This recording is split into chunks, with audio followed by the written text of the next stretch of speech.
এখন আমারে বলবেন চুলের ভিতরেও ইসলাম। হ্যাঁ, চুলের ভিতরেও ইসলাম, হাতের ভিতরেও ইসলাম, নখের ভিতরেও ইসলাম।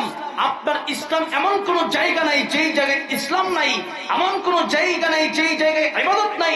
ইবাদত মুমিন বান্দা কেমনে করবে? মুমিন বান্দা ঘুমাবে, এটাও ইবাদত। মুমিন বান্দা হাসবে, এটাও ইবাদত।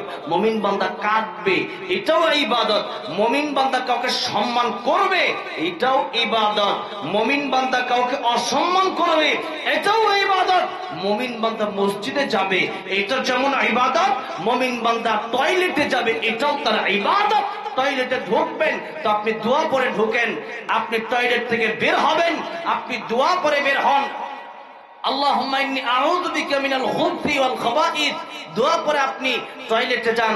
আবার টয়লেট থেকে যখন বের হয়ে গেছেন আল্লাহর কাছে শুকরিয়া আদায় করেন, দোয়া পড়েন গুফরানাকাল হামদুলিল্লাহিল্লাযী আযহাবা আন্নিল আযা ওয়া আফানি।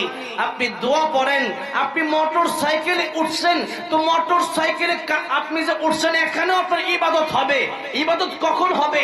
আপনি মোটর সাইকেলে উঠছেন, যাবেন মাওনা, যাবেন জয়না বাজার, মোটর সাইকেলে উঠা স্টার্ট দেওয়ার আগে দোয়া পড়ে নেন সুবহানাল্লাযী সাখখারা লানা হাযা ওয়া মা কুন্না লাহু মুকরিনিন ওয়া ইন্না ইলা রাব্বিনা লামুনকালিবুন। আল্লাহ আপনার জিম্মাদার হয়ে যাবে। আপনার জিম্মাদার কি হবে? আল্লাহ নিজে আপনার জিম্মাদার হয়ে যাবে। এই মুহূর্তে যদি আপনি মারা যান, আশা করা যায় আল্লাহ আপনাকে জান্নাতের মেহমান বানাবে, যদি ঈমান নিয়ে মৃত্যুবরণ করেন। তাহলে দোয়া পড়ার দরকার আছে না নাই? মুমিন বান্দা যা করবে সব হবে আল্লাহর জন্য।